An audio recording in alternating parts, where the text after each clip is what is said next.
Okay, I'm going to get started by just welcoming all of you guys. Welcome to Wat Tung Yu. Nice to see everyone here this morning.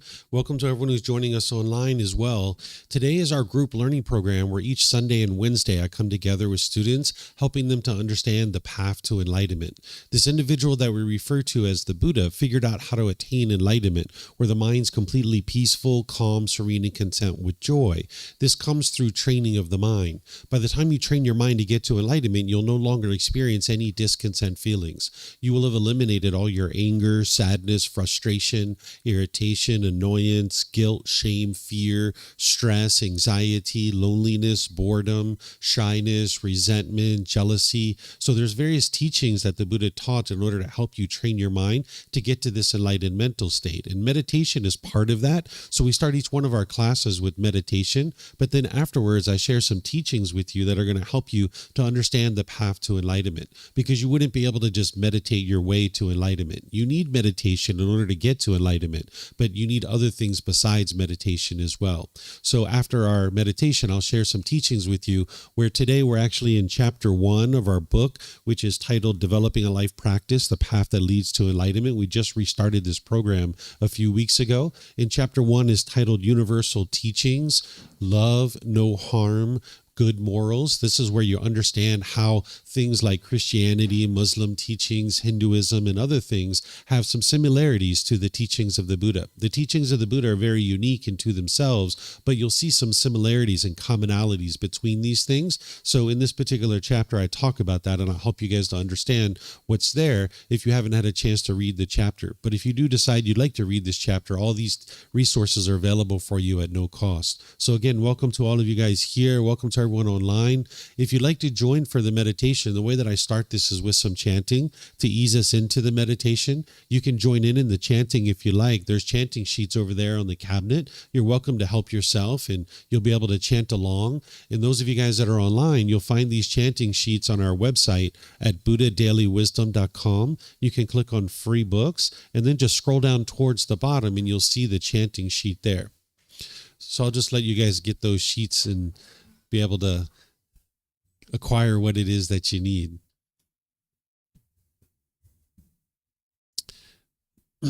So while you guys are getting those, I'll share with you guys the history of chanting so that you understand where it comes from. That during the lifetime of the Buddha, he used chanting as a way to help his students commit the teachings to memory. Every 2 weeks, his students would come together and they would recite his teachings orally. Where today we use things like books, audiobooks, videos, podcasts, things of this nature, where during the lifetime of the Buddha, they didn't have those things. So they used chanting or recitation of the teachings in order to be able to commit the teachings to memory. So the chanting came about for a learning tool or as a learning device. So you can see through the origins of chanting that this isn't a rite, ritual, ceremony, worship, or prayer, or anything like that. There's none of those kinds of things in the teachings of the Buddha. So if you're seeing rites, rituals, ceremonies, worship, and prayer associated with the teachings of the Buddha, those aren't the teachings of the Buddha. Those people are misunderstanding what he taught. The Buddha taught you to train your mind, and there's no amount of rite, rituals, ceremonies, worship, or prayer that's going to help you to be able to train your mind. So he used chanting as a learning tool or as a learning device. Today we use it in order to ease the mind into meditation and get more benefit out of the meditation itself. So if you end up chanting, you're going to see that it helps you to bring some awareness of the mind and awareness of the breath as you ease into the meditation. If you read the English translations, you're going to see a lot of appreciation, gratitude, and respect for the Buddha. And because of this, I don't think the Buddha even created these chants, because the Buddha wouldn't walk around and say, here, chant these chants to me out of respect for me, right? This would be ego or arrogance if somebody chose to do this. And by the time you've gotten to enlightenment, you no longer see yourself as being above people or below people. You see yourself as being equal to everybody. So the Buddha wouldn't have done that. But if you've learned from a teacher how to move from anger, sadness, frustration, and all those other discontent feelings to this peaceful and joyful mental state that is enlightenment, and this teacher didn't want anything from you or expect anything from you, you might actually have a lot of appreciation, gratitude, and respect for that person too. So that's why I think these chants actually came from his students, either during his life or after his death. In terms of what we're going to be doing next after the chanting is I'm going to be sharing some guidance while we're actually meditating. You're going to hear me teaching you and instructing you how to meditate while we're actually meditating together. But then there's going to be a period of time of quietness where we're all just meditating here at the temple and anybody joining online. Now, during this period of time of quietness, I'm sure you're going to hear occasional sounds. You might hear a car going by, a bird chirping, a dog barking. Someone here might cough or sneeze. If you're in meditation with a craving for permanent silence, when you hear a sound, you will cause your mind to be annoyed or frustrated, irritated, or some other discontent feeling. This is the reason why you can eliminate your discontent feelings, because it's the mind itself that is causing them. And what the unenlightened mind does is it has a craving for permanence while you live in an impermanent world. So there's going to be sounds in the environment. Those sounds are going to arise, they're going to change, and then they're going to fade away because they are impermanent. So you can be in meditation understanding the universal truth of impermanence, that this is the way the world works, and you can be at ease and you can be completely peaceful because you understand that this is the way the world works, that things are full of impermanence, that the world is going to be full of impermanence, and you're going to constantly experience various impermanent situations throughout the world. So this will help your mind to be at ease, and you won't cause your mind to be annoyed or frustrated if you eliminate any potential craving for permanent silence. Then after the period of time where it's quiet, we're going to come out of that with some more chanting, and then that's where I'll start today's class, helping you guys to understand this topic of universal teachings, love, no harm, and good morals. In terms of your body position for meditation, there's 4 positions that the Buddha taught: seated, lying, standing, and walking. And you would learn these different positions at different times as part of your journey to enlightenment. But oftentimes students are starting in the seated position. So I'll start you off with that, just sharing a little bit of guidance that will help you to maybe find something that's more comfortable than you're already sitting. You can sit however you like. So what I'm going to share with you are just recommendations or suggestions, but you can use anything that I share, or you can find something on your own that's comfortable. So don't feel like there's just one fixed way to sit, because that would be permanence while we live in an impermanent world. So there's not just one fixed way to actually sit. So you could be sitting on the floor, you could sit in a chair, maybe if you're at home, you're on a bench or a sofa or a wheelchair. Any of these options are available to you. If you're on the floor, you might consider having some cushions under your rear, because this will kind of help soften your seat a bit. And if you're going to bring your legs together in the cross-leg position, you might just choose to do that lightly. Whereas if they're real tight, this can impede the circulation in the lower body. Some people like to put their legs off the mat. This will get your hips up in the air and lessen the angle at the hips, the knees, and the ankles, allowing the circulation to flow. The Buddha put his right hand over his left with his thumbs together, and he put this into his lap. If this is comfortable for you, you could use it, but it's not about everyone doing it exactly the same way. There's other options here too. You could put your palms on your thighs or your knees. Some people put their palms up. Some people just rest their hands comfortably in their lap. So you could put your hands and arms wherever you like. And then the same thing is true for anybody who's in a chair or a bench or a sofa or a wheelchair. You can also sit however you like. Some people like to put their feet flat on the floor or lightly cross at the ankles, but you can see me sitting here in a chair with my legs crossed, so this is an option as well. And then you can put your hands and arms wherever you like. In terms of the upper body, it's helpful if this is erect, with the sternum up and the shoulders back. It'll help keep the mind attentive and alert during the meditation so that you can actively train the mind. Meditation is a dedicated, active, purposeful training session where you're eliminating certain unwholesome qualities from the mind and you're cultivating certain wholesome qualities in the mind. So you'd like the mind to be attentive and alert during the meditation. Whereas if you were slouched, the mind would have a tendency to be dull or lethargic. But if you were real rigid with the upper body, the mind could be overactive or uptight. So you'd like the upper body to be erect to keep the mind attentive and alert during the meditation so you can actively train it. And it also helps you to breathe in through the nose and out through the nose. So again, I'm going to do this chanting on the way into the meditation. You guys are welcome to join in, and then I'm going to come back in with some guidance from there. Arahang Samma Sambuddho Mahakewa Bhutang Mahakewanang Apivateyami Savakato Mahakawata Tammo Dhammang Namasami Supatipano Mahakavato Sāvaka Saṅkho Sanghang Namami Namo Rasa Bhagavato Arahato Samma Sambuddhassa Namo Rasa Bhagavato Arahato Samma Sambuddhassa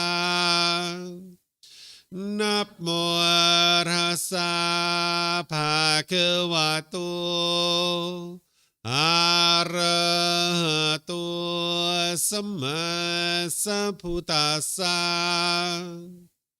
Iti piso Mahakava Arahang Samma Sambuddho Vicacaranang Sammuno Sakato Rokavitu Anutero Purisa Dhamma Sati Satatawa Manusanang Bhutto Bhagavati. Okay, with the lower body and hands and arms comfortable, in the upper body erect, just close the eyes and start breathing in through the nose and out through the nose. Here you're just looking to establish the breath, a nice, natural, steady, consistent breath. Not forced or controlled, just a gradual inhale through the nose, experiencing the full breath. And then whenever you're ready, exhale out through the nose. Breathing in and out. Breathing in and out. Your breath may not match up with the guidance that I'm providing, and that's okay. This is your practice. I'm just here for guidance.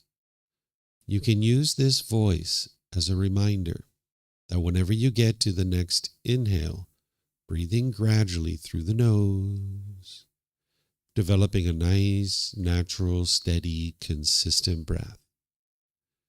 And then whenever you're ready, exhale out through the nose, experiencing the full breath. Breathing in and out. Breathing in and out.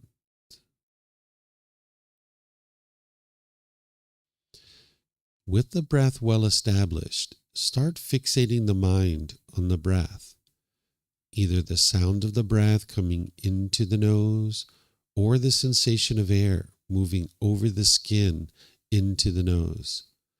The breath is the present moment. Fixate the mind on the breath, the present moment. Breathing in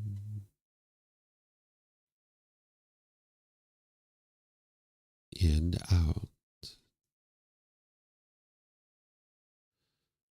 Breathing in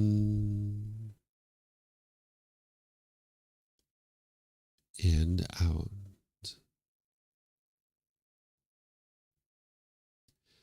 With the mind fixated on the breath, whenever you notice that it moves off the breath, cut that off, let it go, and come back to the breath, the present moment. No need to observe the thought, label it, judge it, analyze it, or even try to figure out where it's coming from. Whenever you notice that the mind is moved off the breath, cut that off, let it go, and come back to the breath, the present moment. Breathing in and out.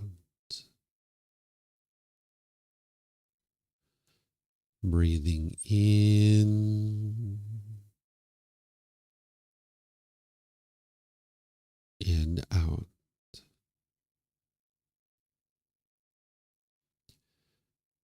I'm going to be quiet now and let you do this work of focusing on the breath, cutting off and letting go anytime the mind moves off the breath. You have nowhere to go. There's nothing to do. No one needs you right now. This is your time to focus on the breath. Breathing in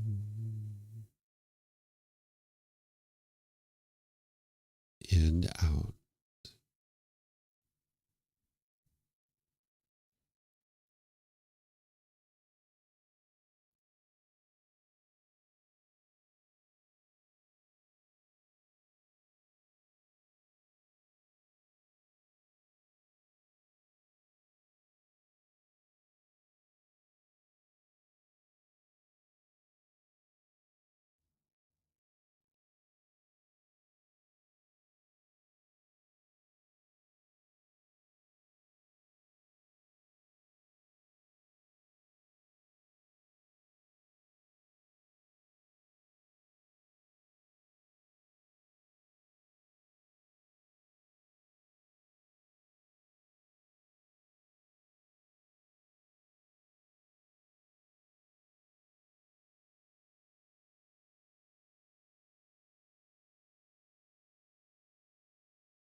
อะระหังสัมมาสัมพุทโธมหาเขวาโอตังมหาเขวันหังอภิวาเตมิสวากขาโตมหาเขวตาธัมโมดามังนามัสสามิสุปฏิปันโนมหาเขวโตสาวกสังโฆ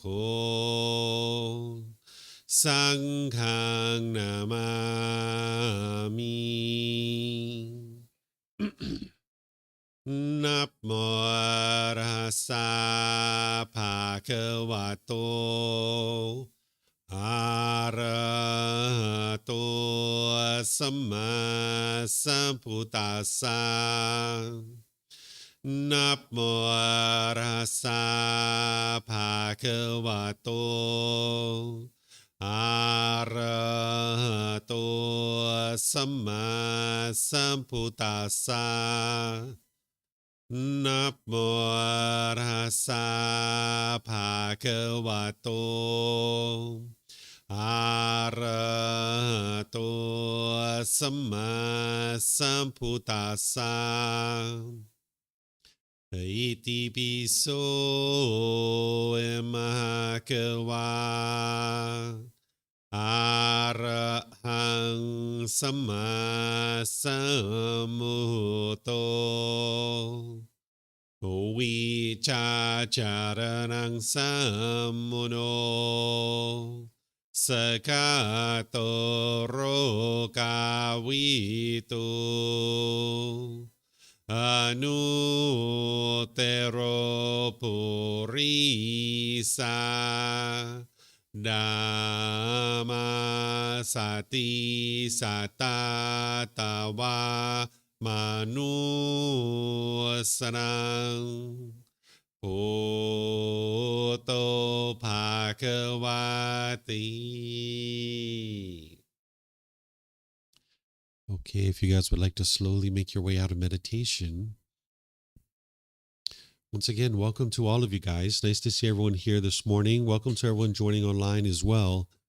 I'll share some teachings with you that's going to help you to understand the world around you and how the teachings of the Buddha relate to other teachings that you might have been exposed to in the past. But before I do that, let me just share with you some things to help you understand what is an actual Buddha, because that might be something that you're curious about, is what is an actual Buddha?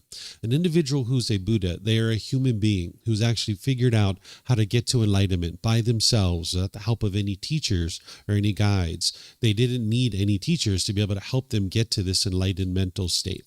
Then they share the teachings that they discovered on their own with countless people during their life, and countless people will get to enlightenment during that period of time. They dedicate their life to sharing their teachings that they've discovered with countless people, and countless people will get to enlightenment during that person's lifetime. Then they preserve their teachings in such a way that countless more people will get to enlightenment after their death. So these are the three primary criteria of what make a Buddha a Buddha. We refer to this individual as fully, perfectly enlightened because they don't have any teachers, they don't have any guides, and they were able to figure out how to get to enlightenment by themselves. So what they know is the path to enlightenment inside and out, backwards and forwards, up, down, left, right. They understand it in a lot of detail. And then, of course, they're dedicating their time to helping other people to get to that mental state. And then they preserve their teachings in such a way that countless more people will get to enlightenment after their death. So this individual that we refer to as the Buddha, he started out as a prince destined to become a king, but he stepped away from that lifestyle in order to be able to figure out how to get to enlightenment. And once he does, he starts sharing his teachings with others, and countless people get to enlightenment during his lifetime. You'll know that you've actually gotten to enlightenment because your mind will be completely peaceful, calm, serene, and content with joy. This is accomplished through gradual training, gradual practice, and gradual progress. It took the Buddha 6 years to get to enlightenment. Sometimes people think that the Buddha sat under a tree, he meditated, and then instantly got to enlightenment, which isn't actually true. So it was this gradual training, gradual practice, and gradual progress. And it's the same thing for you, that you would need that same gradual training, gradual practice, and gradual progress. So when a Buddha awakens to enlightenment, they have this deep, profound wisdom that helps them to be able to get to that peaceful, calm, serene, and content mind with joy, where they're no longer experiencing any discontent feelings. And this is a mental state that you can experience as well, where your mind no longer experiences any anger, sadness, frustration, irritation, annoyance, guilt, shame, fear, stress, anxiety, loneliness, boredom, shyness, resentment, jealousy. All these feelings can be eliminated from the mind. And this is accomplished through training of the mind. The Buddha discovered these individual pollutions that are in the unenlightened mind, and he figured out the tools and the techniques of how to uproot those and get those out of the mind. And by getting those out of the mind will perform optimally. Oftentimes people think that these discontent feelings like anger, sadness, frustration, and others are caused by other people or external circumstances, but it's actually being caused by your own mind. That's what the Buddha discovered. And because they're being caused by your own mind, you can actually eliminate them. Whereas if it was other people that were causing you to experience these feelings, you'd never actually be able to eliminate them. By the time you uproot these pollutions out of the mind, not only will you eliminate all those discontent feelings, but your mind will be focused. You'll have concentration, clarity, and deep memory because your mind's performing optimally because you don't have those pollutions in the mind any longer. You'll notice that your personal and professional relationships are really blossoming. They'll be at ease, where you'll have harmony in all your relationships, where in the unenlightened state, you tend to have a certain amount of bitterness, harshness, and hostility, and that comes out in your relationships with your parents, your siblings, your life partner, your children, and because of this, it strains your relationships. And you might notice that in those situations where you're being bitter and harsh and hostile, all of that just comes back to you. This is the natural law of cause and effect, or the natural law of Gotama, that whatever you put out, it's going to come back to you. So by the time you get to enlightenment, you won't even experience a bad mood any longer. It's physically impossible for you to experience a bad mood. So this individual that we refer to as the Buddha, he figured out this path that helps you to be able to purify your mind to get to this enlightened mental state. This isn't coming through belief. You're not believing a bunch of things and then hoping something good happens when you die. You're learning, growing, and developing in this life. There are also not rules and commandments. That's not how you would be able to get to enlightenment. If you were just following rules, you would never be able to understand the path to enlightenment. There isn't any rites, rituals, ceremonies, worship, and prayer. There's not one person sitting at the top of Buddhism telling everybody else what they should or shouldn't be doing. The path to enlightenment is this inner growth, this inner development of you becoming a better and better human being. And you can see that that's occurring because you know situations where you're once angry and frustrated or irritated, and now when you're learning and practicing these teachings and you see that your mind is quite peaceful and joyful, you'll know it's coming from this training that you're doing with the teachings of the Buddha. So this individual that we refer to as the Buddha, he awoke. When we say awake or someone has awoke, what we mean is that they've cultivated wisdom about the natural laws. There are certain natural laws in the world that are affecting you, whether you're aware of these natural laws or not. Just like the natural law of gravity when we were a child was affecting us, whether we were aware of it or not, and we are affected by that. We fell down, we hit our head, we bumped our elbows, we might have started bleeding and things like this. We broke our toys. This natural law of gravity was affecting us whether we were aware of it or not. But now you might say that we have awoken to the natural law of gravity, meaning we've cultivated wisdom about this natural law. And now we don't struggle and have difficulties with it any longer.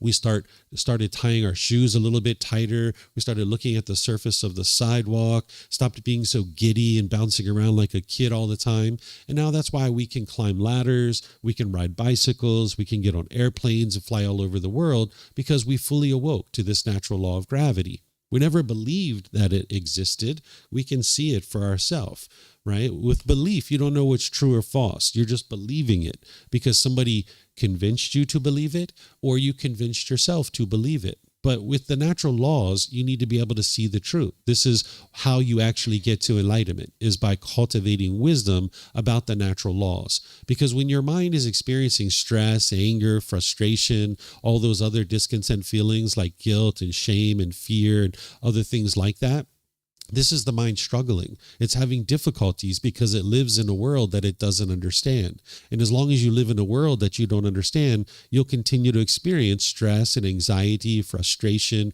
and all these other discontent feelings. So what the Buddha did is he explained these natural laws, and then he invites you to be able to independently verify them for yourself. That you learn, investigate, and examine his teachings. You reflect on them to independently verify whether they're true or false, and then you practice his teachings, integrating them into your life, and that's where you see the real improvement to the condition of your mind, the condition of your life, and all your relationships start to slowly improve. So there's other teachings that someone might have learned prior to coming into the teachings of the Buddha. Oftentimes people have maybe learned Christianity or Muslim teachings or Hinduism or any number of other things. Or maybe you didn't learn anything growing up. It was just grandma and grandpa's teachings or mom and dad's teachings and things like this. Well, sometimes when people are moving into something like the teachings of the Buddha, they feel like maybe they're turning their back on these other teachings, because oftentimes people are taught, for example, that Jesus Christ is the only Lord and Savior, or other things like this. And it kind of keeps the mind kind of locked into thinking that you can't explore other things that exist in the world. And what I did at the beginning of this book and at the beginning of this book series is the very first chapter provides you essentially like a bridge to be able to help you see that if you've been studying things in the past, you've been learning things in the past, there's some commonalities that you're going to see between those things and what you're seeing in the teachings of the Buddha.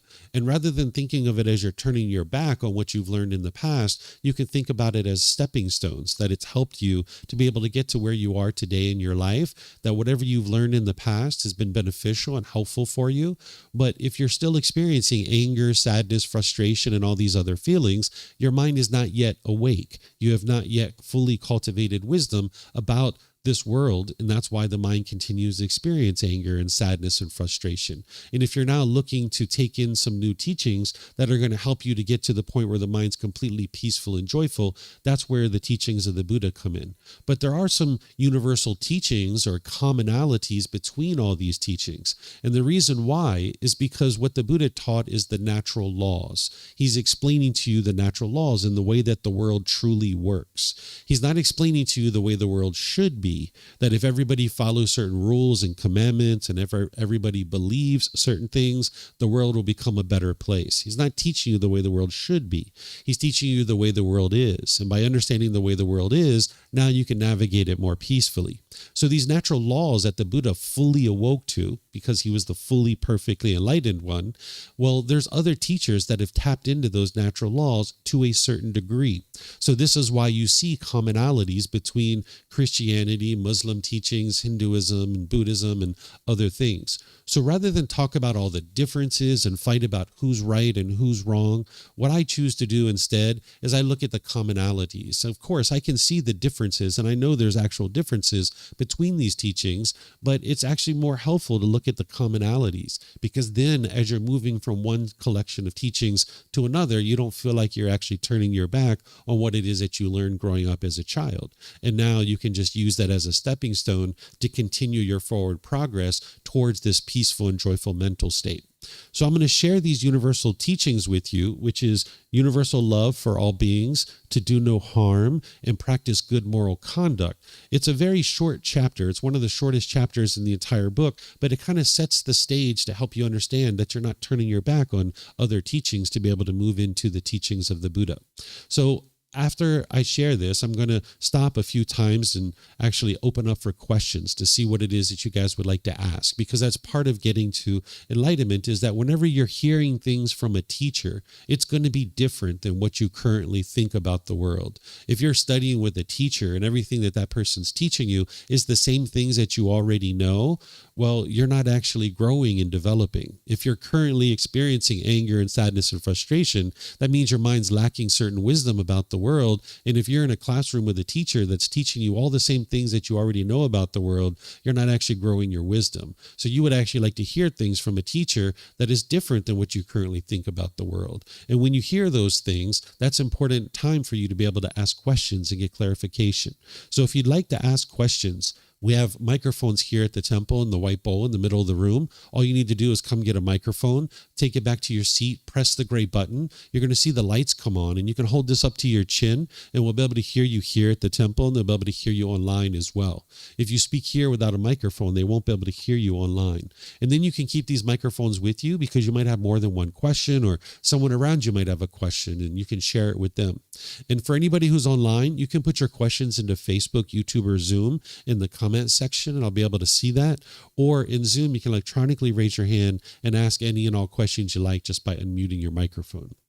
So first, let's just talk about a little bit more of the why it's important to understand these universal teachings and see some of these commonalities between all of these different traditions. It'll help a practitioner to observe that many of these teachings are actually founded in these same universal teachings. Of course, there's differences. As you heard, the Buddhist teachings aren't based in belief. A lot of times what you see in things like Christianity, Muslim teachings, Hinduism, and others is you see a lot of belief.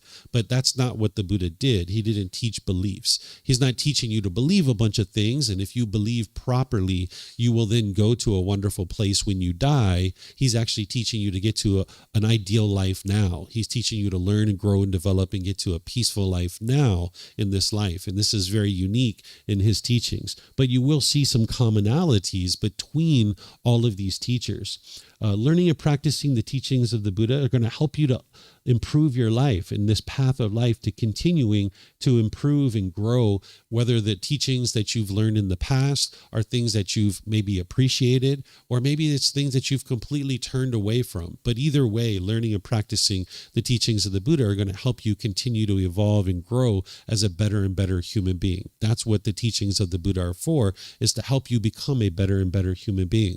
Rather than think that you're perfect and that there's nothing wrong in your life, that would be the ego telling you that.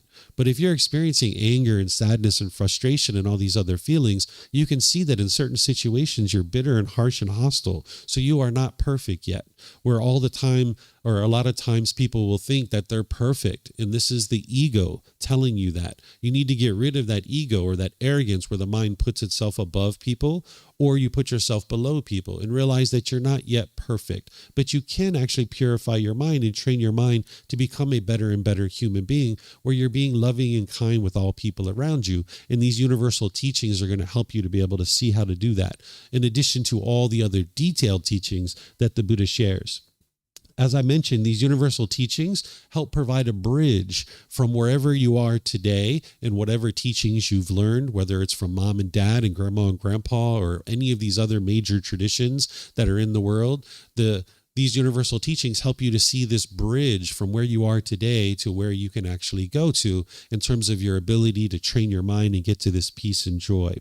And then lastly, one of the reasons why these universal teachings can be helpful for you is that when you're learning the teachings of the Buddha, there's a lot of details in these teachings. There's a lot of individual details to be able to learn and understand and practice on a day-to-day basis. And as you're learning and growing and developing, it takes time for your mind to gradually absorb these teachings. And there's going to be certain situations where you just can't remember what it is that the Buddha taught or what you've learned in a book or in a class or something like that.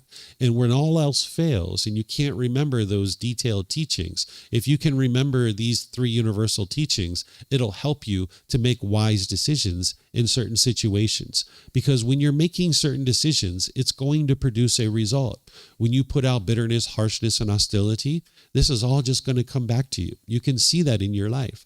But when you are loving and kind, when you choose to not cause harm, and when you practice good, wholesome moral conduct, that is going to produce wholesome results in your life. So learning these three universal teachings and choosing to practice them it will help you and guide you towards improved results in your day-to-day life. But you're going to need the detailed teachings from the Buddha to really get to the point where you're only experiencing wholesome results. By the time you get to enlightenment, you are not experiencing any unwholesome results or any unwholesome karma.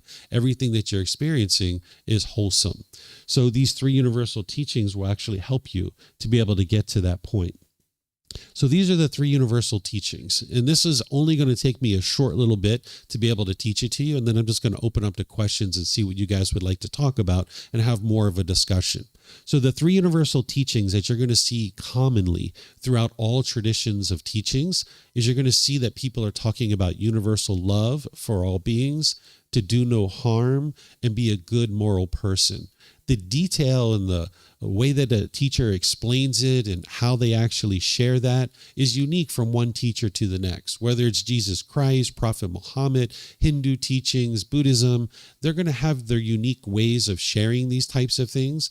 But there's these three core messages in each one of these traditions: universal love for all beings, to do no harm, and be a good moral person.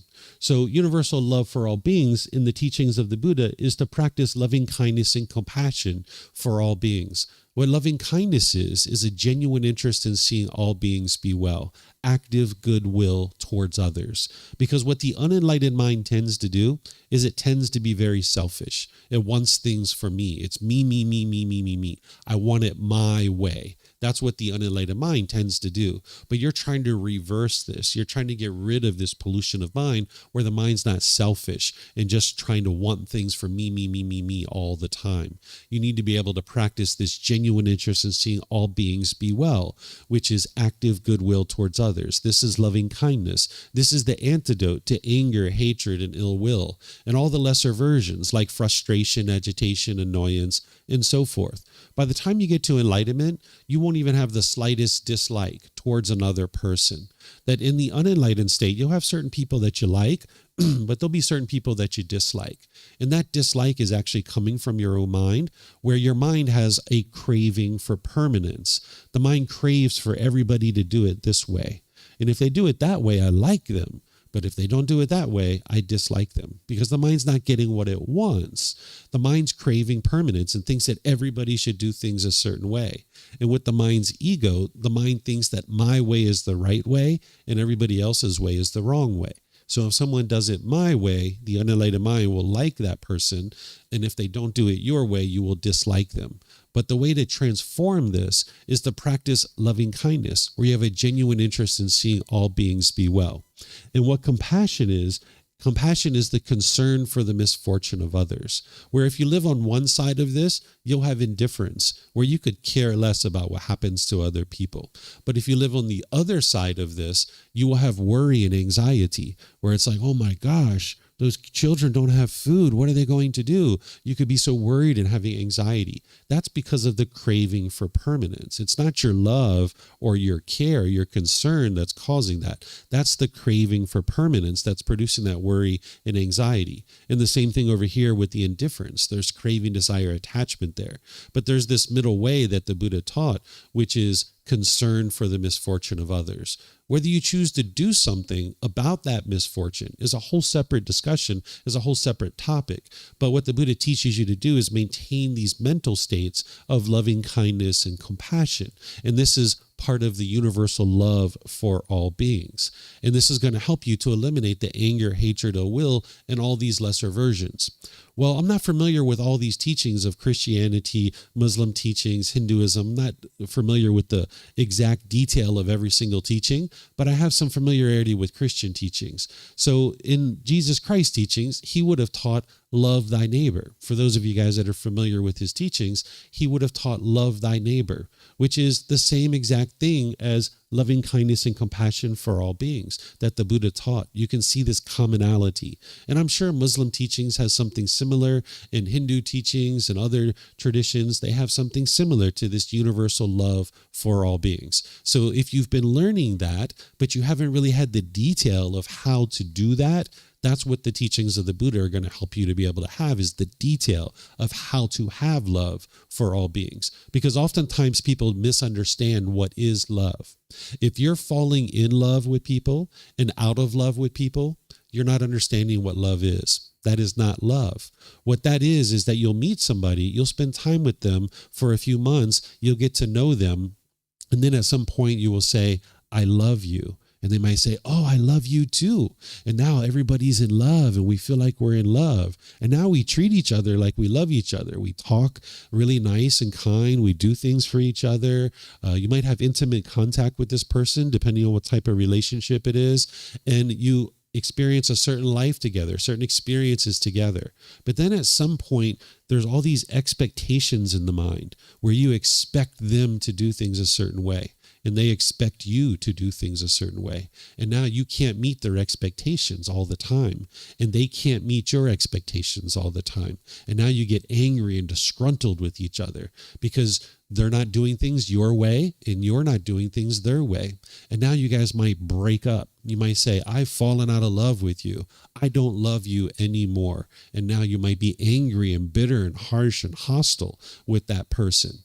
That's not actually love, even though people are calling it love. There's no such thing as conditional love, but we might call that conditional love. Whereas if you meet certain conditions, I will say I love you, I will act like I love you, I will function like I love you. But as soon as you stop doing things my way, I don't love you anymore. This isn't actually love. This is conditional love, that you have to do things my way in order for me to say I love you and act as if I love you. But what you would like to get to is unconditional love, where you love people unconditionally, understanding that their choices and decisions are going to be different than yours. And that's okay, because the world is full of impermanence. If you can only love people who do things your way, there's only one person in the world that you'll ever be able to love, because there's only one person in the world that does things your way 100% of the time. Do you know who this person is that does things your way 100% of the time? Yourself, right? So if you can only love people who do things your way, then you can only love yourself. And you might actually have trouble doing that from time to time. You might notice that within your own mind that you have trouble loving yourself. So what you need to be able to do to practice universal love for all beings is you need to separate the choices and decisions that people make from the person themselves, so that you can love the person while disagreeing with the choices and decisions that they make. And now you understand that that's normal because of the universal truth of impermanence, meaning everything in the world is constantly changing and there isn't such thing as permanence. Then you understand that if you spend enough time with somebody, it's only a matter of time before you uncover that they make decisions differently than you. Because everybody's had different experiences in life, we're all going to make decisions differently. There's never going to be a time, even if you're enlightened, where everybody makes decisions exactly the same way. That would be permanence, and we don't live in that world. So in order to love people unconditionally, you're going to need to separate the choices and decisions that people make from the person themselves. So you can disagree with their choices and decisions while still loving the person. So when I talk about this topic, I sometimes ask this question. I like to ask you guys, because I've never had anyone raise their hand yet. I'm still trying to figure out if there's someone out there that meets this criteria. Is there anybody here that has agreed 100% of the time with every single thing their parents have ever done? Has anybody ever agreed? Any hands? No hands? So there you go. You see, even your parents, people who know you the best and who you know the best, you're never going to agree with 100% of the things that they do because they've had different experiences than you. And this is impermanence. This is normal. This is the way the world works, is that everything is impermanent and everybody does things different ways. But the ego in the mind is going to think my way is the right way and everybody else's way is the wrong way. So if you can separate the choices and decisions that your brothers and sisters make, that your mom and dad makes, that your life partner makes, that your children make, and you can understand that they will make decisions differently than you. And that's their decision. It's their life, it's their decisions, and it's their results. Part of loving someone unconditionally is to love them as they are. Not putting expectations on them, not trying to control them, and not trying to force them to do things your way. That's the mind's selfishness. The mind thinks my way is the right way, and I'm going to try to put my expectations on this person to get them to do it my way. So if you get that out of the way, you can now love this person as they are. Love them unconditionally, where you disagree with their choices and decisions from time to time, but you can still love the person, meaning you have an interest in seeing them be well. And part of them being well is that they need the freedom to be able to make their own decisions free of any expectations from us.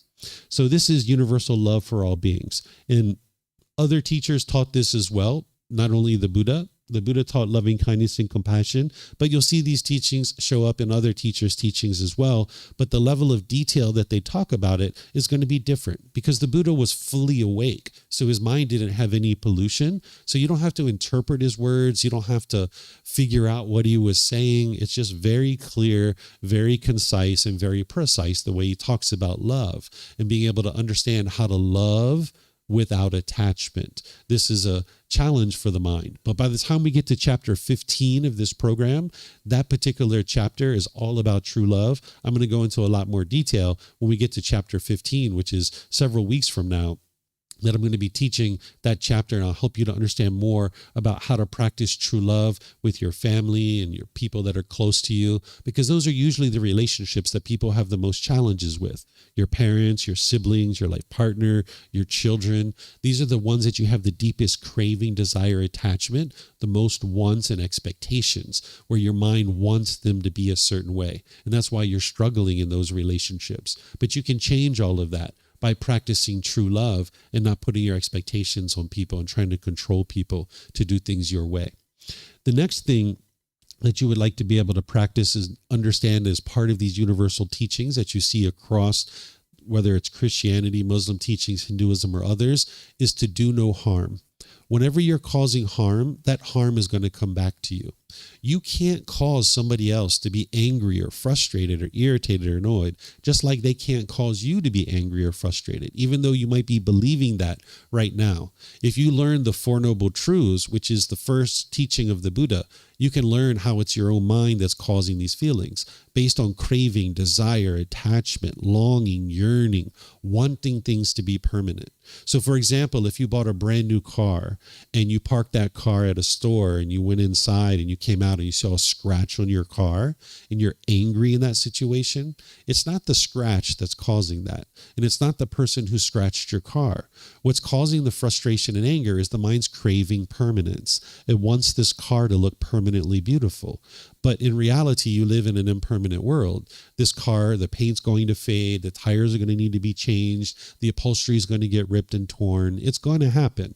And as long as your mind craves permanence, when you see this impermanence, which is this scratch, your mind won't like that. And you'll be frustrated or angry, or irritated or annoyed.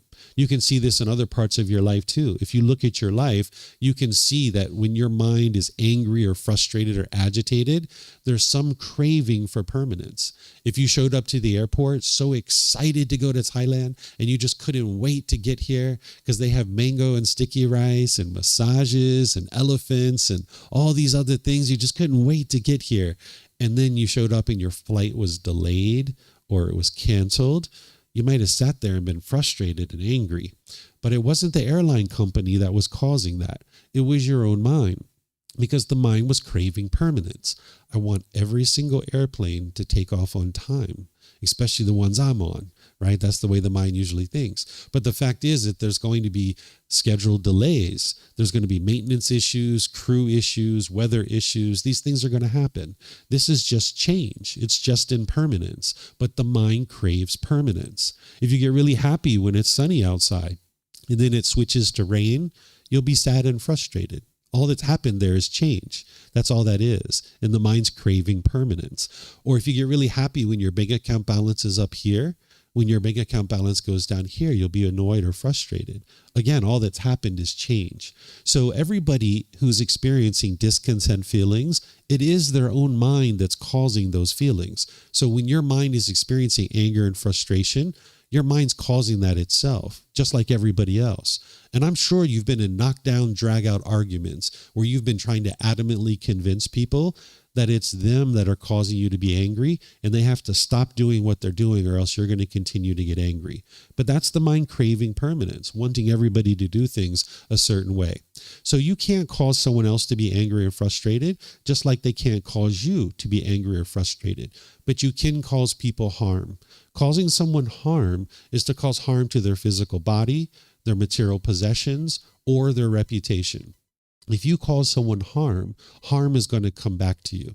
So the Buddha teaches you to have the intention or the thinking or the thought of not causing harm, where you practice harmlessness, where you get to the point where you're incapable of causing harm to others, that you understand this natural law of cause and effect so well that you're disinterested or incapable of causing harm to others.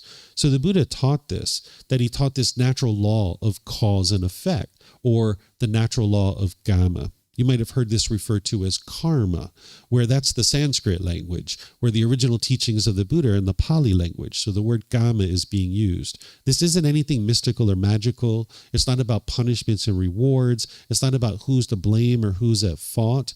It's literally a sequence of events that whenever you make decisions, either wisely or unwisely, you're going to experience a certain result, either wholesome results or wholesome Gama, or unwholesome results or unwholesome Gama. Oftentimes people think that what they're experiencing in life is either good luck or bad luck, destiny or fate, or some being called God or the entity called the universe is controlling what you experience. Or some people think that it's other people that are causing them to experience certain things. But the power in understanding the laws and all of these teachings is that if there's anything that you don't particularly care for that's going on in your life and you would rather that thing not occur, all you need to do is cultivate wisdom, make different decisions, and you will experience different results. But if it's good luck or bad luck, which isn't true, that doesn't actually exist, then you're locked in. You can't fix that. Or if it's destiny or fate, once again, you're locked in. You can't fix that. Or if it's God or some entity called the universe that's controlling what you experience, you can't fix that. And the same thing is true if it's other people that are causing you to experience certain things. You can't actually fix that. So if I was walking down the beach and the wind was blowing in my face and I'm kicking up the sand and the sand's blowing back in my face, and I think, this is bad luck, or maybe someone might think it's good luck. I don't know. I can't change that situation. Or if I think, wow, this is my destiny, this is my fate, that this sand is blowing in my face.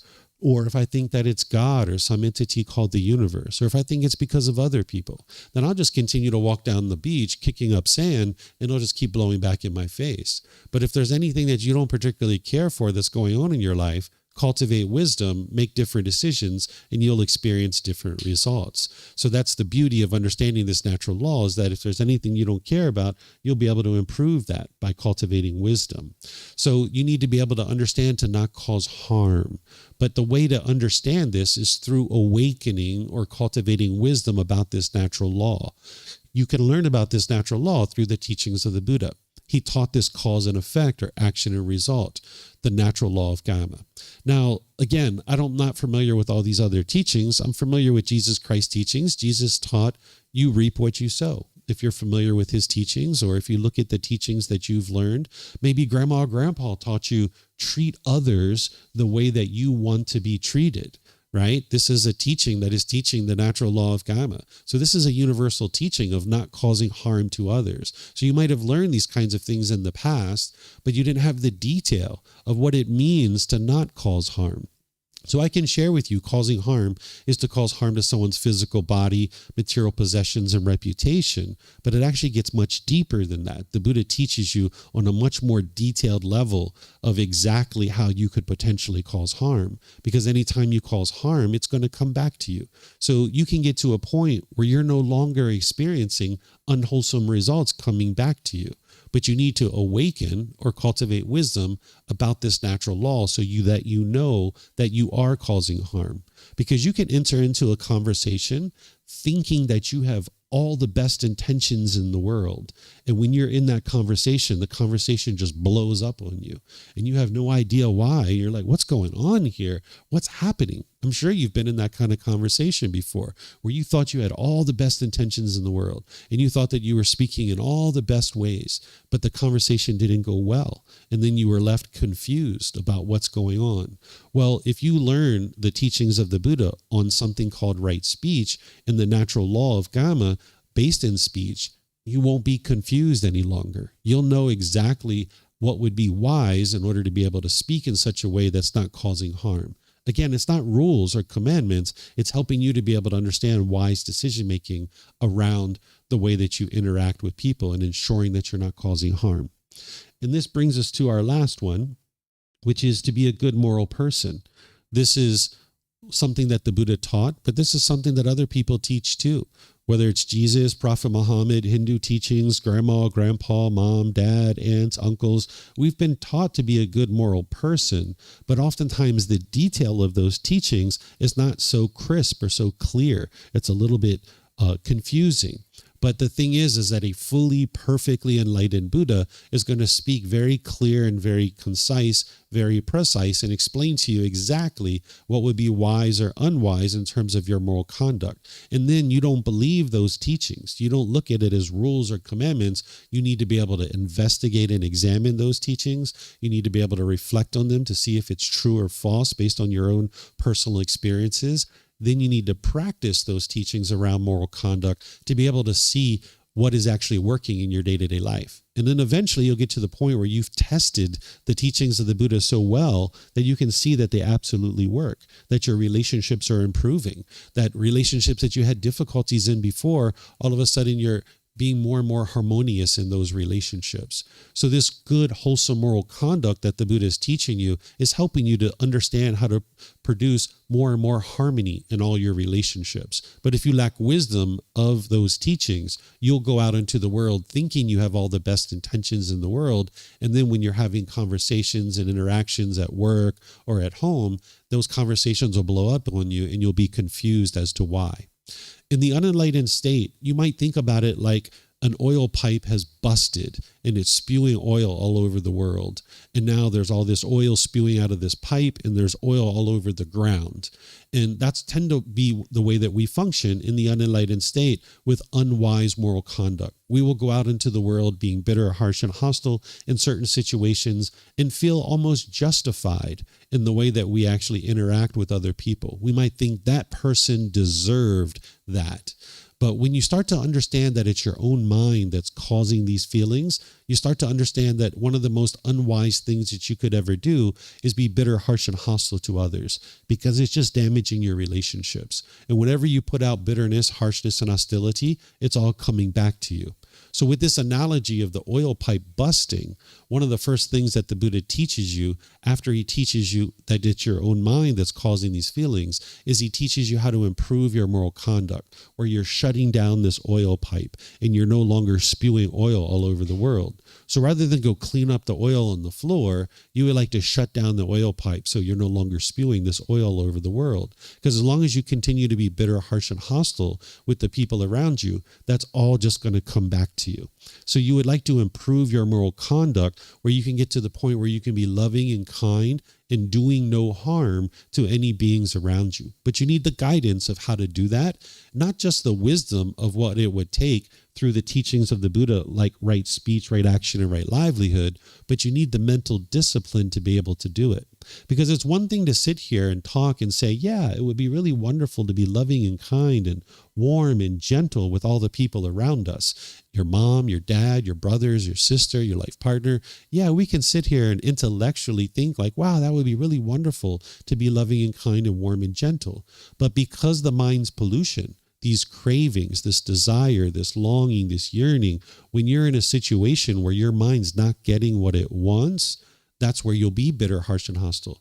The mind almost is uncontrollable, right? In the unenlightened state, there's this body, there's this mind, and then there's this person. This person can think, yeah, it's really wise to be loving and kind with people. But the mind's like, we're not doing that. We're going to be angry and frustrated. So the Buddha not only teaches you good, wholesome moral conduct, but he teaches you mental discipline of how to actually implement the moral conduct. Because if you're not training your mind to get rid of the pollutions, then you wouldn't be able to implement the moral conduct. So I'm going to stop here because this is essentially what you see in chapter 1 is these 3 universal teachings. And I'll just see what questions you guys might have about anything that I've been sharing. You can ask questions here at the temple with the microphones, or if you're online, you can put that into Facebook, YouTube, or Zoom, and then I'll be able to answer your question that way. So it looks like we have a question here, so we'll start off here.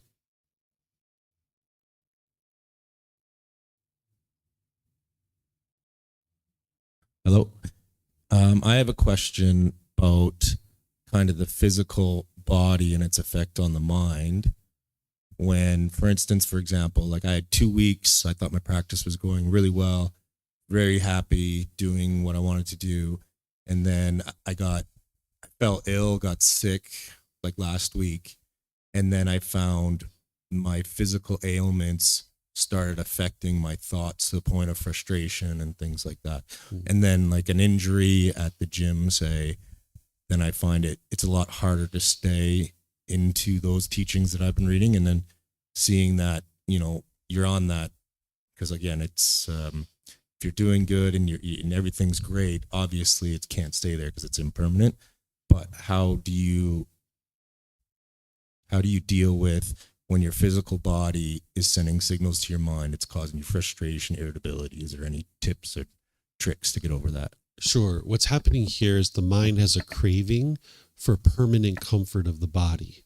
It's craving for permanent comfort. So when you're experiencing sickness or illness in the body or any aches and pains, there's the physical part of that the physical body is experiencing pain, but then there's the mental anguish that goes along with it in the unenlightened state, because the mind's craving permanent comfort. So you need to get to the point where you understand that this body is impermanent and that it's not going to be permanently comfortable. Because by the time you get to enlightenment, you will still experience some physical pain, but it'll be very muted. It'll be minimal compared to what you experienced on the unenlightened state. Because in the unenlightened state, you'll experience the physical pain, but then the mental anguish will heighten that pain. And then you'll end up being unskillful in the way that you interact with other people in certain situations. So you've got to continue to train your mind with the Eightfold Path, using breathing mindfulness meditation to train your mind to let go. You need to practice generosity, where you're giving and sharing with the people around you. That's going to train your mind to let go. And then whenever you're experiencing physical pain in the body, you need to remind yourself that it's impermanent, because the mind's going to think that it's permanent, right? And if you need medicine or you need things like this to help you, you can use those kind of things to lessen what's going on with the physical pain. But even as an enlightened being, you'll stump your toe perhaps from time to time, but you'll probably laugh at it by that point, right? And even though you feel the pain, but as an unenlightened being, you stump your toe, you'll be cussing and angry and maybe throwing things around the room and all upset, right? Because that's the craving for permanent comfort of the body. So you need to train your mind to let go of that craving for permanent comfort of the body. In addition to these things, there's one more thing that you can do, which I don't know if you've heard me teach this. It's called contemplation of death or reflection of death, where you sit and you close your eyes and you imagine that this being has died, because that's the biggest amount of impermanence that you can experience. And oftentimes people don't want to think about death. They're actually afraid of death, or they're afraid of the pain that they might experience during the dying process. But death is going to come visit every single one of us. And what the mind tries to do is it tries to push this away and not think about it. But what the Buddha teaches you to do is sit and close your eyes and imagine that you've died, kind of like you're a fly on the wall at your own funeral. And you kind of walk through all of that and you get comfortable with death. Because the way I think about it is death is kind of like back there in the back of the room, sitting in the corner. It's going to come visit us, whether we're interested in that occurring or not. It's going to happen. And if you allow death to sneak up on you, it feels like death has cut you off at the knees or pulled the carpet off from under your feet. But instead, what this contemplation of death is like, yeah, I see you, death, back there in the corner. I know you're going to come visit me, but you know what? I'm going to come visit you. Right. And now I'm going to make myself comfortable. I'm going to come get to know you. I'm going to get familiar with you. I'm going to come see what you're all about. And now you get familiar and comfortable with that. And that'll help you to get comfortable with what this body is experiencing, so that you can understand this body is impermanent. So in addition to the core path that the Buddha teaches of the Eightfold Path that you're going to need to continually practice, you can practice contemplation of death. And you might actually grieve during this process. And you wait about a month to do it again, and then you do it again. And eventually 2, 3, 4, 5 times, however many times it takes, you won't grieve anymore, and you won't be sad. You won't be frustrated. You'll just have come to terms with, yes, this body is impermanent. So it's not only going to help you eliminate the craving for permanence of this body being comfortable, but it'll help you eliminate your fear of death. It'll help you eliminate your craving for permanent existence, understanding that you're not permanent. And this is going to help your mind in many ways. Mm-hmm. Yeah, you're welcome. Sure.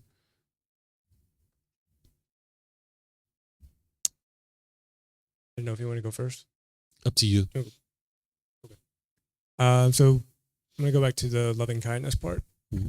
I think we all in this room that are unenlightened can understand why you might like or dislike someone. So I'm curious, from an enlightened perspective, when you separate the person from their thoughts and actions, and as an enlightened being, you disagree with certain thoughts or actions, is that disagreement coming from a place of those thoughts or actions not being wise? Because obviously, I guess I'm trying to delineate between judging versus just the universal truth of that's clearly in violation of one of the universal truths, or it's coming from a place of, I guess, anger or discontent. Is that kind of where it's different in the enlightened state, as far as like why you might, quote unquote, disagree with someone's actions, I guess, as an enlightened being? It could be that. It could be that you know the natural laws and you know that those decisions are unwise, but you're not going to impose the way that you think that those decisions should be made on that person. Or it could just be completely different experiences in the way people do things. I can give you an example of this if you like. So one day I woke up at like 8 a.m. in the morning. There was drills and saws in my house. It was like, wee! And I was like, what is going on here? So I'm married. I have, a young son, and I know my wife that this is really her house. We just kind of live there, me and my son, right? So I woke up with all these drills and saws going on. I woke up out of my sleep and I walked into the hallway, and they were remodeling this room that we have. And my wife was probably around somewhere, so I went to go find her, and I was like, what's happening? She was like, oh, I'm going to hang this yoga sling from the ceiling so I can start doing flying yoga in our house. And I was like, oh, okay. I didn't realize you were going to do that. She was like, yeah, it doesn't involve you, so I just decided to do it myself. And I didn't think I needed to talk to you about it. I was like, oh, okay. I'm going back to sleep, right? So I disagree with this. In my opinion, if you're living with someone, it would be wise to be like, hey guys, tomorrow morning at 8 a.m. I've got some people showing up, and they're going to be drilling some holes in the ceiling and hanging this thing from the ceiling. And you might know that they're here when you hear their saws and their drills, right? So that's what I would have done. But my wife didn't think she needed to do that, because in her mind, it's like, hey, it doesn't involve him. I'm just doing this to the house, and no need to involve him in something that doesn't involve him. He's got his own things to deal with, and no need to burden him with any new things to think about. So we can't say that my way's right and her way's wrong, right? Or her way's right and my way's wrong. It's just two different ways of doing things. We grew up differently. So there's going to be situations where it's opposite of the natural laws, and you'll know that it's wise or unwise. But there's going to be some situations where it's just a different way of doing things and a different way to think about things. And I disagree with the way my wife did it, but nonetheless, I wasn't angry. I wasn't upset, because I understand that she has a different thought process in the way she handles things. So you can see these kind of things from time to time, that it'll either be that you disagree with their way of doing things because you know what is wise based on the natural laws, or it could just be a different experience that you're having based on the way you were brought up and the way that you make decisions. Because two enlightened beings, they will make decisions differently. They're not going to make decisions the same all the time, but they're not going to be causing harm, and they're not going to be discontent. Mm-hmm.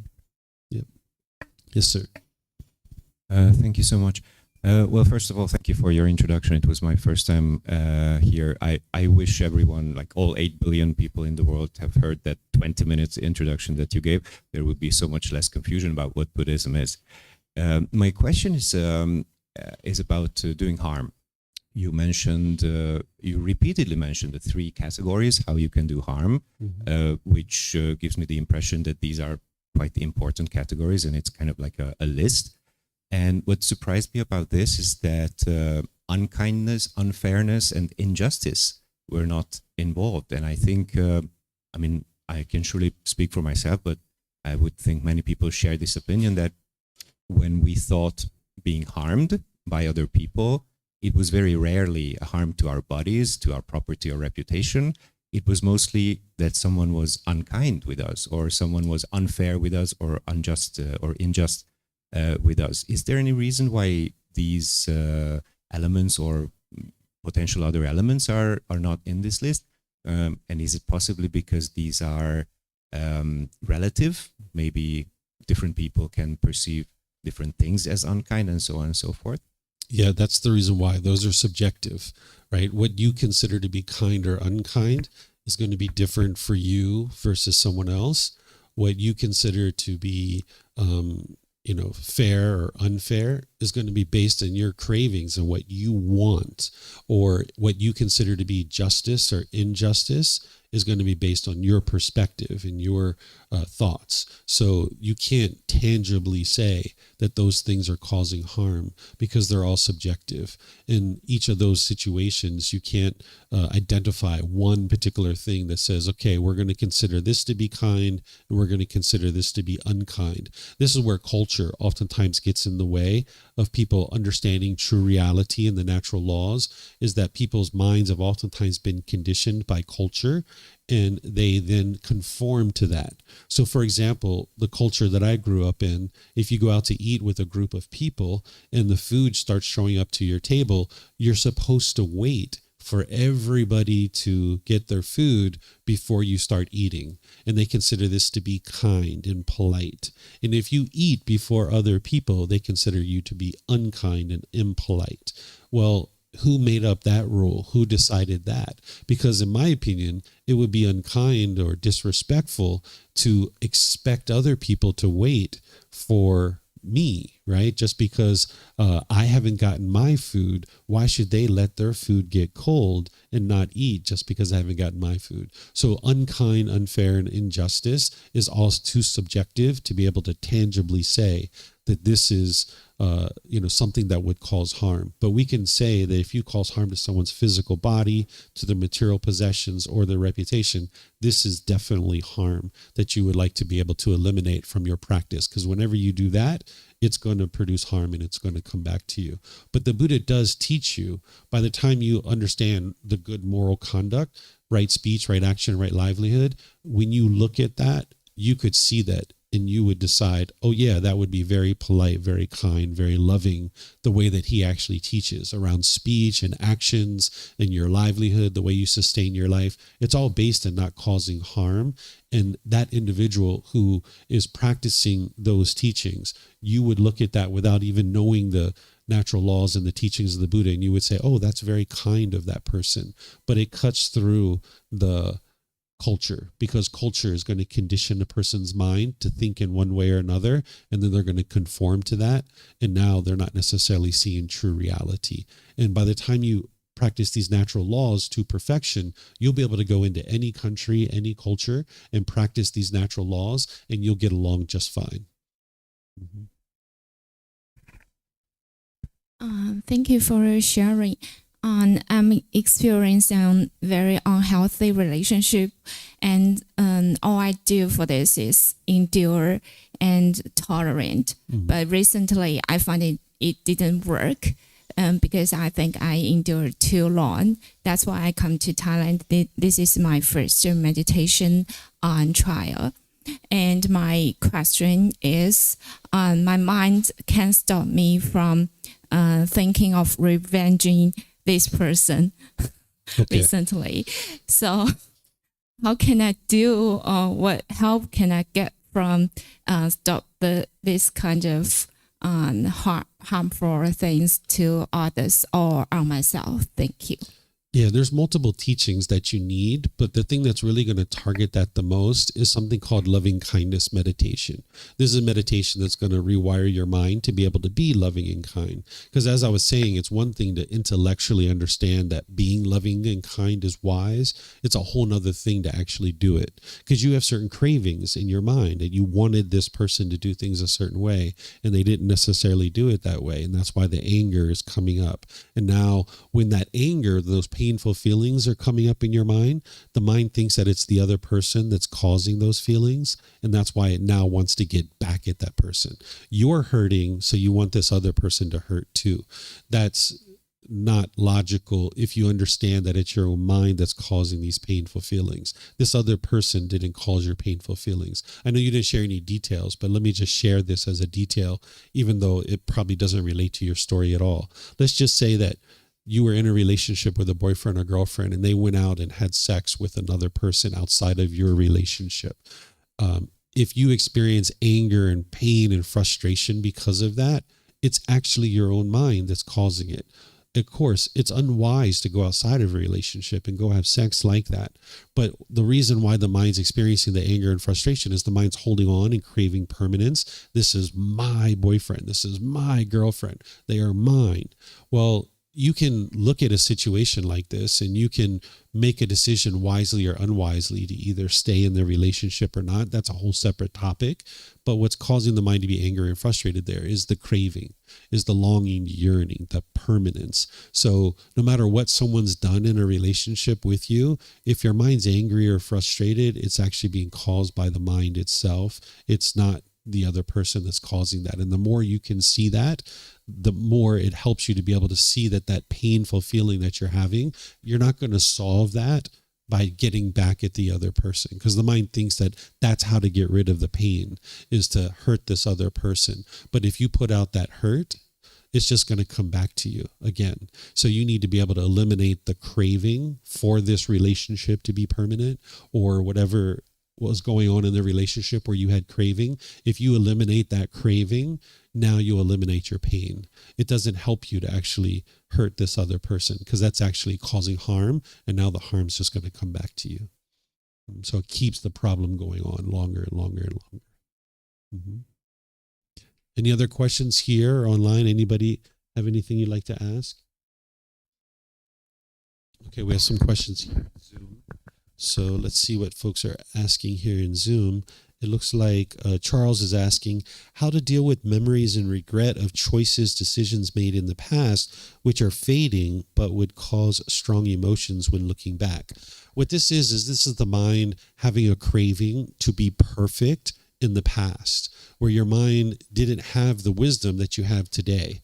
Your mind is putting an expectation on you that you should have been perfect in the past, where if you think about your life as an evolution where you're growing and developing in life, that you can't beat yourself up today for wisdom that you didn't have yesterday. So that whole situation that didn't go well, it helped you to cultivate the wisdom that you have today. So that's oftentimes what we're doing when we're experiencing difficulties and struggles in life, is we're cultivating wisdom. And now today you have that wisdom, but yesterday when you made that unwise decision, you didn't have that wisdom. But the only reason why you have the wisdom today is because you made the unwise decision yesterday and you saw the unwholesome result. So you need to let go of any kind of craving to be permanent yesterday or today. To be perfect yesterday or today, and realize that you're an imperfect being, that you're a work in progress, you're growing and developing, and it's going to take you time to gradually develop as an individual. So if you understand that your goal in life is to cultivate wisdom, then there's no such thing as failure, because in every situation you're cultivating wisdom. So just use each one of these opportunities to cultivate wisdom, and now you'll grow and evolve as a human being, and eventually you'll get fully awake, where you'll be fully wise to all the natural laws, and you won't make any more unwise decisions. But in the process of getting there, you're going to make some unwise decisions, and you just need to understand that's part of the process. Now here's another question. How would it be wise if you could deal with, accept the difference with others' decisions, but others not, and even want you to accept theirs? Well, just because other people have expectations and they have cravings and they're trying to put those on you, doesn't mean that you have to accept those cravings and you have to adopt it in your mind. You have to adopt those expectations of yourself. I learned this very early in life. When I was 17 years old, I was spending a lot of time with my guy friends, and my family came to me and they said, "David, you need to get a girlfriend." And I was like, "What? I got all these friends. Like, I'm hanging out with my guy friends. Like, what are you talking about?" They're like, "You need to get a girlfriend." So I thought about it for a few months and I decided to go get a girlfriend. So I went and got a girlfriend. I started spending time with her. And then after a few months of doing that, my family came to me and they said, you know what? You're spending too much time with your girlfriend. You need to spend time with us. And I was like, man, you can't make these people happy, right? So initially, I adopted their expectation in my mind and I did what my family wanted me to do. But when they came back to me the second time and they said, hey, you need to be spending more time with us, I was like, I'm not going to adopt that expectation in my mind. So when your family is putting expectations on you, or your friends or other people, and they're trying to control your behavior, that's them having craving, desire, attachment. They're wanting you to be a certain way, and they think that they're going to get happy if you do things their way. That's them craving permanence. So you need to get to a point when people are putting their expectations on you or trying to put their expectations on you, you identify that for what it is, which is their own craving, and you don't allow your mind to adopt that. So I actually went to my family. I don't know if you would like to do this or not, but I actually went to my family and I let them know when I was 17, 18 years old. I said, I would like to let you guys know that my goal in life is not to meet your expectations. And they were like, huh? What? And I was like, yeah, I'm not here to meet your expectations. I'm living my life. I'm going to live my life the way I'd like to live it. You guys live your life the way you'd like to live it. And I'm not going to put my expectations on you. And if you try to put your expectations on me, I'm not going to accept those and adopt them in my mind. Well, of course, I said that to them, but they still tried to put their expectations on me throughout my life, but I just ignored it. I just did things my way. And slowly but surely, my family realized he's not going to do things our way. And they stopped trying to put expectations on me. But it took many years for them to be able to see that to be the case. So if I were you, I would make sure you get that very clear in your mind to not adopt the expectations of others, because they're going to try to think that they know what's best for you. And they're going to say that that's their love that's doing that, but they don't understand that it's not their love, it's their craving, desire, attachment. So you'll be more free and you'll be more peaceful and joyful when you don't try to adopt other people's expectations in your mind and you do things the way you know is best. Of course, you should listen to people around you, get advice from people around you. You can always take in insight from other people, but at the end of the day, you need to make the decision that's you think is best for you, free of any pressure, expectations from others. Now, they will still try to put those expectations on you and they will still try to pressure you, but you don't have to succumb to that. You can just maintain your composure and understand that it's wise for you to make your own decisions free of any other person's cravings, desires, or attachments, wants, or expectations. Here's one more from Charles. He says, I mean, they want you to follow their decisions, which you don't, but you could accept the difference.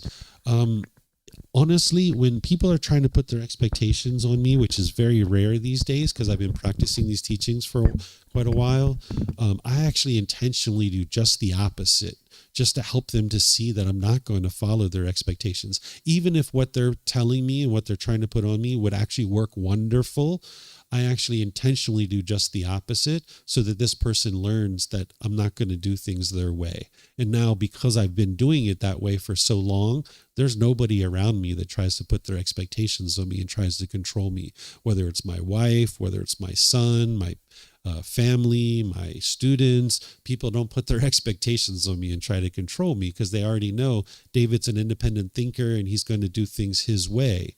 So I would encourage you to do the same thing, is that when people are trying to put their expectations on you, even if you agree that that would be a good way to do things, that's like feeding a monster, right? If they put expectations on you and you do it their way, their expectations are just going to grow, and more and more and more, they're going to keep asking you to do things their way and wanting you to do things their way. So you're just feeding a monster and it's just going to get bigger and bigger and bigger. So it's better to just recognize it for what it is, do just the opposite, of course, not causing harm, but then this person will slowly learn that you're not going to do things their way. And then less and less, you'll have people putting expectations on you. Okay. Any other questions here? Yes, sir. Hello. Hi. It's my very first time to come to the session, and I'm very grateful to be here, and also my first time in Thailand, and it's very beneficial for me so far. And I have a question regarding on what I do for a living. because I do teaching in a school, and it's a very consuming job for teachers to be with kids with a a student body of 50 every day repeatedly so, and I think it's very hard for us to deal with kids with a loving kindness attitude all the time. So what would you say to the fellow teachers, or like the friends that or us? I think some of the teachings you have shared with us already kind of explained, but can you say that from the enlightenment perspective and share with us again, please? Thank you. Sure. The only reason why you find it difficult to be loving and kind in every single day, every single moment with those children is because the mind still has those pollutions that the Buddha discovered. They're referred to as the 10 fetters. He referred to them as a fetter because during his lifetime, if they were trying to keep you confined to a certain area, like a prisoner or a criminal, they would attach a fetter around your ankle. This was a shackle and a chain and a ball, where today we put prisoners in jail cells. So when he discovers these 10 pollutions, he calls them fetters. They're 10 individual pollutions. And here you're just getting a little smidget of the teachings and what I just described to you now. But when you dive deeply into his teachings are actually guiding you to eliminate these pollutions out of the mind. And when you do, that loving kindness will be permeating in your mind, where you can be loving and kind. It's like your default way of functioning, that it's impossible for an enlightened being to actually experience anger. If you even tried to force yourself to be angry as an enlightened being, you actually couldn't. It's impossible. So the only reason why you find it to be difficult is because you haven't yet trained your mind, and the mind still has these pollutions. It hasn't been cleaned up. It's kind of like when we were a child, we were taught how to clean the body, and you understand that it's wise at this age to clean your body. But when you were a young kid, you didn't know that, and you were just holding on to playing and being with your friends and watching TV and all the other things that we do as children. We didn't want to take a shower. But slowly but surely, we realized how beneficial it was to take a shower. Now we clean this body daily, and we can't imagine going outside without cleaning this body. Well, as you grew up as a child, your parents didn't have the wisdom, and neither did mine, to teach how to clean the mind. There's more than just a body here. There's a body and there's a mind as well. And if you're only cleaning the body and you're not cleaning the mind, this is why you go out into the world experiencing anger and stress and frustration and all these other discontent feelings. Because if you didn't clean this body for several days, weeks, months, or years, you'd be very uncomfortable going out into the world. And it's the same thing that the mind, if it's not been cleaned and purified through training with these teachings, then you're going to feel very uncomfortable. So the thing that's going to antidote the anger and hatred and bring this loving kindness up in the mind is you need to fully practice what's called the Eightfold Path. This is a core central teaching of the Buddha, but you would like to use resources that are based in the original words of the Buddha, because there's plenty of places that will share with you. They'll say, this is the Eightfold Path from the Buddha. But if you study the original words of the Buddha, you'll see that the vast majority of the resources in the world are actually not accurate. It's not actually what he actually taught. So when I share, whether it's books or classes or courses or retreats, I share with you the original words of the Buddha so that you can see what did he actually teach on this important topic. And then you don't believe those. You learn them, you reflect on them to verify it, and then you practice it. So if you practice this entire Eightfold Path, you'll be able to purify the mind, get rid of those pollutions. It's a gradual process of wearing away those pollutions, and more you'll be able to see that you can be loving and kind in all those situations. And the loving kindness meditation is the thing that would really target this the most. But then you need to go out into the world and be loving and kind through your intention, speech, and actions. You can't meditate your way to being loving and kind. It's part of it. It's like filling up your gas tank. But then you need to go out into the world and be loving and kind through your intention, speech, and actions. And that's what the full Eightfold Path is going to help you to be able to do. I have this image that I can show you. Because I just taught it as part of this program. This is the Eightfold Path. This is 8 individual factors, and it's organized in wisdom section, moral conduct section, and the mental discipline section. As part of this program, I just walked students through over the last several Sundays each one of these sections. And it's been recorded, and I've teach this many times a month, where you can get on our YouTube channel, on our podcast, you can get our books. All of this is available at no cost, where you can gradually be learning this. I suggest people to start with this first book and attend our classes each Sunday and Wednesday. This is the group learning program. You can get this by downloading it from our website for free. You can take it and go print it yourself. You can get printed versions here by reimbursing us for the printing cost, or you can get it on Amazon. And if you slowly learn this Eightfold Path and integrate it into your life more and more, that's where you'll see improvement. One of the ways you might think about this is if you had a speaker system and you had 8 dials and you were tweaking these 8 dials, you'd get a better and better quality sound out of the speakers. Well, your mind is the same way. This is what the Buddha discovered. This is his teachings, that you can tweak these 8 individual dials and get a better and better performing mind.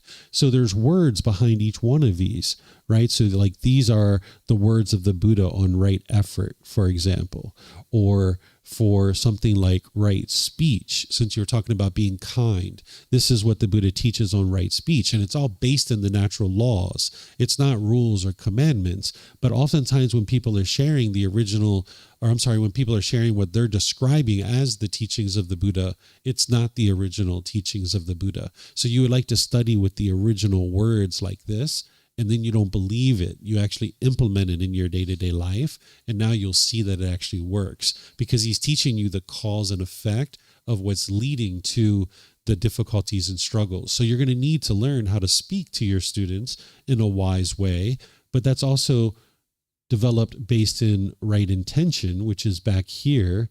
It's back here. This is right intention or right thinking or right thought.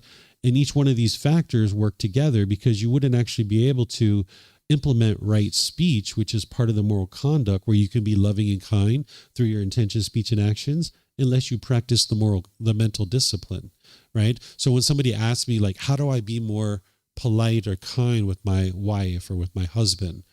Okay, there's lots of teachings that you need there. It's not just like a 3-minute answer or a 5-minute answer. So you need to be able to learn this entire path, commit it to your memory, and then actually practice it on a day-to-day basis. And this is where you see that it actually works. Because I can assure you, the teachings of the Buddha lead exactly where he said they do, to this enlightened mental state, where the mind's completely peaceful, calm, serene, and content with joy, and all those other benefits that I mentioned, eliminating anger and so forth and so on. But you need to be able to not believe me and don't believe the teachings. You need to actually implement them yourself to be able to see that truth. I can look you in the eye and say, this will absolutely work to completely transform your mind, but you need to be able to see that truth for yourself. But oftentimes the mind is complacent. The unenlightened mind doesn't really want to do the work that it requires in order to be able to experience this complete transformation in your life. When the Buddha awoke to enlightenment, he said, I discovered a better way of life. That's what he said, right? But this better way of life is unknown to the average individual because they lack wisdom about that better way of life. But this is that better way of life. And if you learn it and practice it, you'll actually see that it works. Mm-hmm. My question is how we get enrolled in these courses and where can we get registered? Thank you. Sure. So if you go to our website, buddhadailywisdom.com, and then from there, if you click on online learning, the very first program is the group learning program. And if you click on that, it'll give you all the details of the program, and you can just put your email address in if you like, and it'll send you the details for the course in the whole program. Or if you're not interested in putting your email address in, there's actually a link where you can click and it'll just show you all the details for the course and give you all the login details. Because you can come here on Sundays and Wednesdays, but if you guys are traveling, this might not be your home country. So that's why I set up in such a way that it's not dependent for you to be here, that there's people joining us all over the world right now that you could attend by Facebook, YouTube, or Zoom, and all the details are on our website. So buddhadailywisdom.com, click on online learning, and then the very first program is the group learning program, and that's the one you would like to start with. Mm-hmm. Yes, Judy.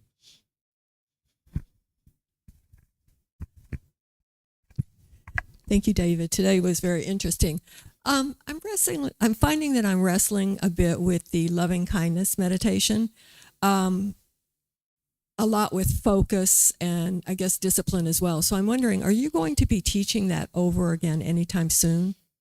Yes, I just taught it on Wednesday, but I also am going to be teaching it on the Harmony of Relationships course coming up, not this week, coming up, but next week. I'll be teaching the Harmony of Relationships course, and in that course, I teach loving kindness meditation, and then it's been recorded many times on our YouTube channel, so you could watch any of those too if you weren't able to catch it live. Mm-hmm. Okay, I'm not seeing any other questions anywhere. So I'm just going to end class by thanking all of you guys for joining. Thank you for your questions. Thank you for your interest to learn and understand the teachings of the Buddha. As you guys would like to learn more, there's plenty of opportunities for you to do that. Today at 6:30 p.m. here in this room, we have a meditation where I'm just going to be guiding students in meditation, and then I'll just open up to any questions you guys have. So you guys are more than welcome to come here if you like for that. It syncs up with the Sunday night walking market if you're coming for the walking market. So you can stop by here and do some meditation if you like. And then also this same class that I just taught, I teach it tonight at 9 p.m. from here as well. And I live stream that because I do it twice a day so that students, no matter where they are in the world, there's a live class available for them depending on the time zone. And then on Wednesday, I'm going to be here as well doing meditation with students and then opening up to questions that they have. On Fridays, we have social events every Friday at 6 p.m. If you'd like to come here and participate in kind of like a little party, a little game night, sometimes have snacks and all these other kinds of things, you're more than welcome to come here then as well. And then you'll find courses and retreats that we do on our bulletin board as well as on our website. Like you just heard me share, we have a Harmony of Relationships course coming up next week, about 1 week from now. So there's all kinds of opportunities for you to learn. You can even get personal guidance where I will sit down with you either in person or online to be able to help you understand how to take these teachings that you're learning in the books and the classes and relate it to your day-to-day activities that you're experiencing, day-to-day situations. So all these teachings and all the resources to help you is available at no cost. It's just your own dedication, your determination that you need to apply effort and energy to be able to learn and grow and develop, and you'll be able to see this gradual transformation in your life. So whatever you choose to do today, have a very lovely and wonderful rest of your day. We'll see you next time. Sawadee krap. Sawadee krap.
Thank you again for watching. Enjoy your meditation.